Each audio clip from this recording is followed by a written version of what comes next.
Now, 2 weeks after UK donated COVID-19 vaccines arrived in Ghana, the UK Minister for Africa, James Duddridge, has arrived in Accra for a 2-day visit to the country. Ghana's long-term prosperity is central to the UK-Ghana partnership in security and stability, which is essential to the country's growth. Together, the UK and Ghana are partnering to tackle shared threats through a new ministerial security dialogue, law enforcement partnerships, and peer-to-peer training. To strengthen the UK-Ghana security partnership, Minister Duddridge will use his visit to announce a further £250,000 to fund 4 vital security and stability projects that will bolster Ghana's capability to combat threats. This funding is in addition to the existing £1 million of UK funding to support the country's counter-terrorism capabilities. Kojo Yankson sat down with Mr. Duddridge for an interview that touched on various topics. Recently, the UK government got themselves a brand new Minister for Africa. He's here in Ghana with a purpose. Among other things, he's here to foster the UK-Ghana relationship when it comes to Ghana's security arrangements. With a donation of £250,000, 4 projects have been put in place, and the Minister for Africa has spent time with his counterparts here in Ghana getting these projects underway.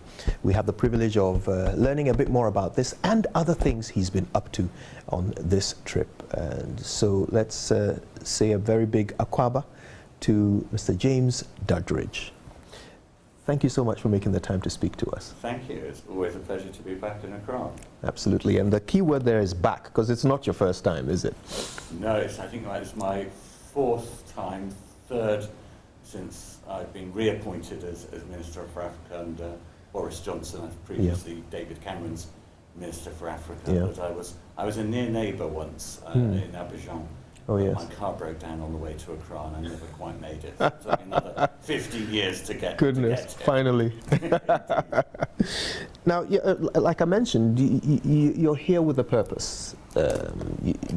One of the important things your trip sought to achieve was to start off 4 projects which are all aimed at supporting Ghana when it comes to security arrangements. It's backed by £250,000. Tell us a little bit more about those projects. So this is from our Conflict Stability and Security Fund. Like the people of Ghana, concerned about the instability to the north of Ghana. Yeah. In fact, I've just come from meeting regional leaders from the north who've described the situation on the border, particularly with Burkina Faso and Togo, and are very concerned about the instability in the Sahel, something we've been involved in, but it's not about simply waiting for problems to come down.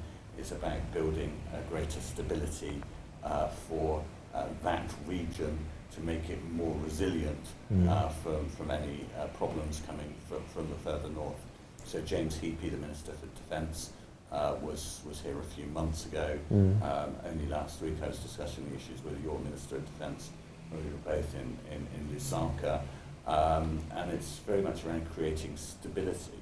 And part of that is restoring a balance in terms of the economy.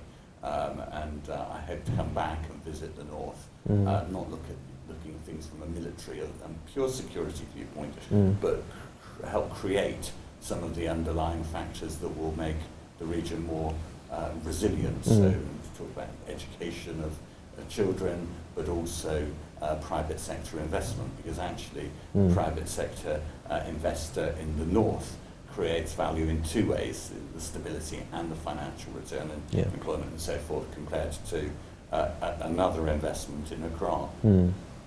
Now, specifically, this money is to be spent on 4 different projects, and I've been quite curious to understand what the end goal is, what you're hoping to achieve with these 4 projects. So, for example, looking at the northern border, which historically has been very porous, what are you hoping that this project will what in particular are you hoping it will fix when it comes to our security arrangements at the northern border? The border will always be porous. We're Yeah. not up for building a wall. Mexican-US wall or a Berlin wall. We're not up for militarizing the area. That is not the solution. The solution, the recommended solution from the people in the north is around creating this stability, making the population more resistant Right. to the possibility of moving to extremism. And that involves getting people jobs and money in their pockets, and looking at the holistic picture. We've seen the effects of climate change particularly strongly in the north of Ghana, with the excessive rainflows which have damaged crops, which have meant people are not going to eat as well in the coming year and will have less to invest. And that causes very, very big problems. But also working with regional neighbours and working with the Sahel G5, looking at the problem holistically. The GDP per capita of Ghana is $2,200 US. It's nearer 800 or thereabouts in the northern region, and that disparity has to change, particularly as Ghana grows out of poverty, going beyond aid. It's important that the regions, if we're considered a country themselves, would still be left behind. So there will always be regional disparities. There are disparities in the UK, which we try to work on. But all the projects fundamentally are working on the basics rather than just treating the symptoms. Right. Now, I've noticed that a lot of that money will be spent through Star Ghana in galvanizing civil society in this pursuit of stability in the area. Tell us a little bit more about that. Why civil society as a partner? So we met with Star Ghana. It's a good way to, civil society is a good way of connecting with a large number of people to find out what the problem is, what the solution is, and what the implementation is. Because if someone sat in Accra does all that analysis, or heaven forbid sits in London or New York or Addis Ababa, they are far removed from understanding the real nature of the problem, what the blockers will be, let alone overcoming them. So we talked about conflict within the north, and there's a perception sometimes in the UK that this is religious conflict, but actually conflict around chieftaincy, conflict around land is more prevalent, according to the people that I met, than conflict around religion. In fact, a lot of the religious conflict is Christian, Muslim, rather than bashing together. So that's the reason Star was so important. But civil society are the building block of any society, and you see that, or I see that when I'm travelling around Africa, not so much where it's working, but when it's not working. When society isn't coming together, you say why? And it's because people are scared to come together, to organise, to communicate, to defend their rights and advocate for themselves. And let's face it, if you are a poor farmer, eating less than you would like to do that, not being able to support your family, advocacy and fighting your corner, let alone coming to Accra or getting involved in politics as I did as a young man in the UK, it seems very distant. So it's good to use these groups to go through that process of problem identification, identification of a plan, and then implementation of a plan. And holding people to account, including holding international partners to account. So, I'm not coming back in 2 years' time having the same discussion. So, kind of making it uncomfortable for myself by saying I'll go to the region, so I'll see it and see whether any of the work that we've done had an effect. And go there with Ghanaian partners as well, to make sure we're all doing everything we can and learning from the things that have worked over that year and the things that haven't worked quite so well.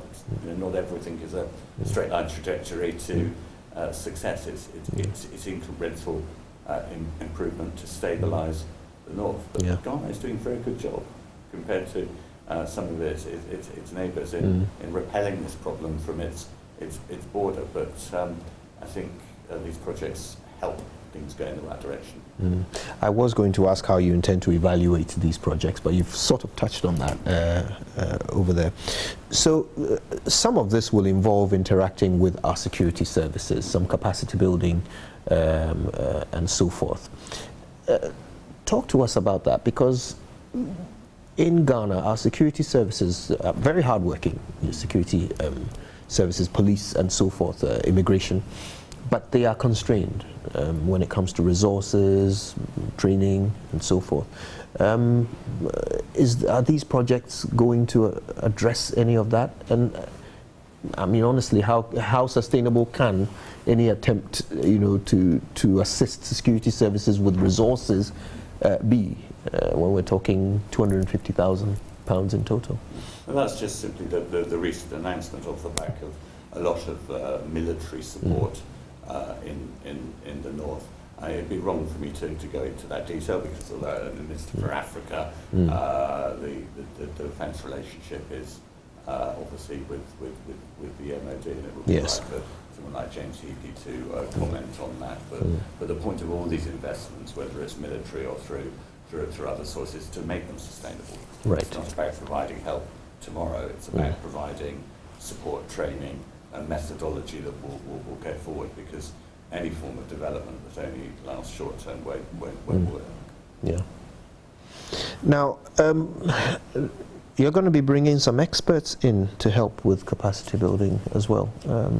Anything you can share with us about what their expertise is in particular? So we've got a large team already here. I would say the team is changing over time, and there was a big parliamentary inquiry into our relationship with Ghana. I think over the last 20 plus years, £2.8 billion has gone in overseas development assistance money, and they're going beyond aid. A different set of people are needed, particularly around economic development and the JET scheme, the Jobs Economic Partnership and economic transformation, is absolutely critical. And in relation to health issues, I met with the President's consortium to help produce vaccines, which is clearly important because of COVID, but also is important in terms of the Gates money and subsidy for child vaccines drops off. The case for production of vaccines locally and regionally is stronger. So it's changing the type of people that will need to help, because Ghana is changing. So the other elements, as well as the health that I've mentioned, is around trade. So both from a Ghana perspective and an African perspective from Ghana. So I met with Yabori Grant of the Ghana Trade and Investment Centre. I'd met him before at the African Investment Summit, deciding how we can work together on bringing business into Ghana and bringing investment into Ghana. I also met with a number of diaspora based here in Ghana, and agreed to do a diaspora event co-located in Accra and London. It's about 100,000 plus Ghanaians resident in the UK, to work out how they can leverage that relationship for the benefits of both countries, and very kind of explicit understanding of the nuance of what's available and working together. And working on trade issues through Accra. I mean, the government of Ghana were very successful in getting the headquarters of the African Continental Free Trade Agreement. I met with Wankele Menko for the third time today, but for the first time in the new centre, which showcases trade, and is a great boon for Accra, because people will visit, whether it's world leaders, presidents of Africa, or people like myself from outside the continent. And I signed the first memorandum memorandum understanding between any nation state outside of Africa to say how we are going to help, because we not only as a trading nation have a large degree of expertise, but also through organisations like Trademark East Africa have a lot of experience in investing overseas development assistance in helping breaking down barriers to trade, because only about 18% of trade is intra-African, and had a number of stories of it. It was literally easier to send something to Europe and then bring it back onto the continent to a near neighbour than wait in a 5-kilometre queue. And that is not possible if it's fresh mango, and it's very expensive if it is a tractor parts that needs for repair. So there's a theme here, I suppose, of working in partnership on the trade, partnership in the health, partnership in the northern areas, and I think that's what would really typify the relationship, moving away from where we were at the beginning of the spend of the 2.8 billion, which is very much about humanitarian, person-to-person immediacy, to a more mature relationship of equals, which is one of more mutual benefit and self-interest for both parties around trade. So it's really quite transformational. I think Ghana should be very proud of the progress it's made, but also I think it should be very proud as well of its position in Africa in terms of democracy. Since 1990, only 22 countries have since 1990 there's only been 22 democratic transitions. 3 of those have been in Ghana, which was the record until last week, when the third happened in Zambia. Now that's worrying for 54 nations over such a period of time, but it's a compliment to the people of Ghana in their stability. So we want Ghana to be a showcase for the continent as much as you do. Let's talk a bit more about this memorandum of understanding with the free trade agreement. I mean, one might be forgiven for thinking it's sort of counterintuitive for the United Kingdom to actually promote an African continental free trade agreement, particularly because you've just come out of Europe, a process which, as I understand, you helped with. So now you probably need stronger partnerships, trade partnerships, with African countries. If they start trading amongst each other, is that not perhaps taking away from their capacity to trade with the UK? I can see why you can see it's contradictory, two contradictions. Firstly, the UK. Why are we not doing what we're saying you should be doing? Europe was growing slowly. It was becoming a political federation. Question marks over the efficacy of the Eurozone. We wanted from Lagos through to Abidjan. It is a really important one and quite tricky to get right in terms of trade. So focusing on that, leveraging the UK's skill sets across a number of countries. But it's a 3-year partnership initially.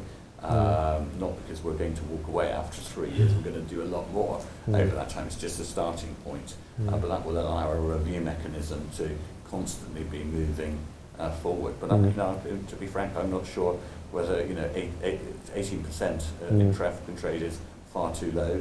Targeting 21, I think, by 2022. But where does it end? Is it 50, 60%? But growing the overall pot for prosperity. But my aim would be to have a country like Ghana being a bit more like Vietnam, growing at 20% per year over 20 years. We want more of those kind of African lions rather than Asian tigers. You mentioned that this is the UK is the first country to sign such an MOU with the African Continental Free Trade Agreement. Is it considered, back in London as a win over China? Because there is that ongoing, I don't want to call it a battle, that's too strong, but there is that ongoing competition to strengthen relations with Africa between the East and the West. Is this considered a win in that competition? I think it's a win. I'm quite proud we're the first people to sign. It hadn't occurred to me China would even want to sign. I mean, the Chinese focus is much more about resource capture and trading on a bilateral